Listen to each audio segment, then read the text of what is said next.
asalaamaaleykum mbokk yi ginnaaw bu ñu santee yàlla julli ci yonent bi sallallahu alayhi wasallam ñu ngi leen di nuyu leen ñaanal jàmm leen ñaanal tawféex di nuyu njiitu kër gi El Hadj Bougane di ko ñaanal jàmm ñu ngi nuyu personnel bi aussi maa ngi nuyu Cheikh Mbacke Ndiaye Spine ak Soxna Masila di nuyu soxna Gañ si Gueye maa ngi nuyu Cheikh Thiaw ak soxnaam Aminata Gueye di nuyu Afi Magasin Espagne di nuyu monsieur Traoré aussi di directeur du centre autorité bu Cambérène maa ngi nuyu Mamadou Ndiaye di sapeur à la retraite si Amon 5 ak Cheikh Thiaw ak soxnaam tey dañu ñëw si émission bu am solo mooy le lupus érythémateux ñu ngi wax aussi le lupus discoïde wala lupus érythémateux mu nekk si xeetu ndoxu siti bi nga xam ne dafa chronique xeetu dermatose bi nga xam ne dafa chronique bu naqaree faj bokk si aussi maladie auto-immune yi ndax li la war a aar mooy dem bay attaquer yaram bi di gën def ay éruption si yaram bi di laal sa der kanam gi nan la ëpp lu muy laal danay laal lii di bakkan bi nay laal sikkim bi nay laal jébi yooyu ba na lu muy taxaw du am xasan nag moom du am xasan moom li koy wutali yeneen feebu der mooy du xasan loolu moom ñu bàyyi si xel bu baax mais ay taches yu xonq lay def waaye yu xaalis yu xonq lay def léeg-léeg mu def ay croûte lu mel ne ay picc nga xam ne ay pustule lay commencé ay picc bu bàggee dafay dem ba def lu mel ni ak kon loolu mooy lupus érythémateux donc c'est maladie auto-immune la bokk ñu koy wax le lupus discoïde kon li koy màndarga mooy d'abord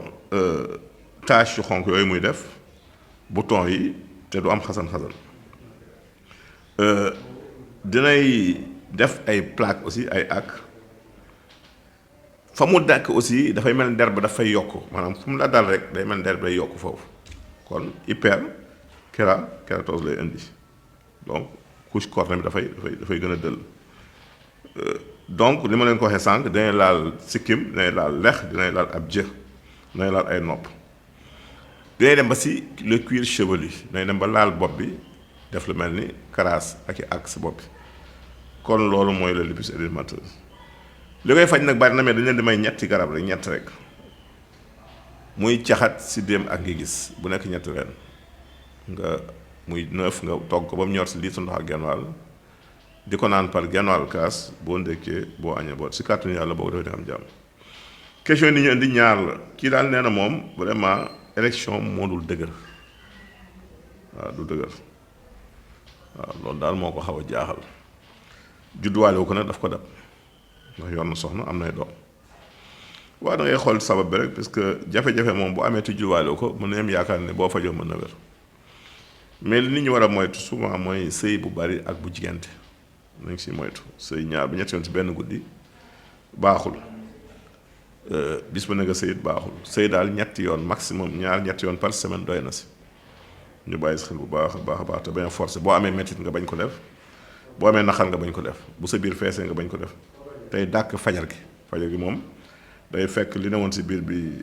digestion bi jàll mu rees laa di nga am oyof koo xamante ni di nga mën a am li nga bëgg nga wut nag limon laaj jinjeer wala limon laaj jinjeer lem mën nga boole ñett yi boo jëlee ñetti doomu limon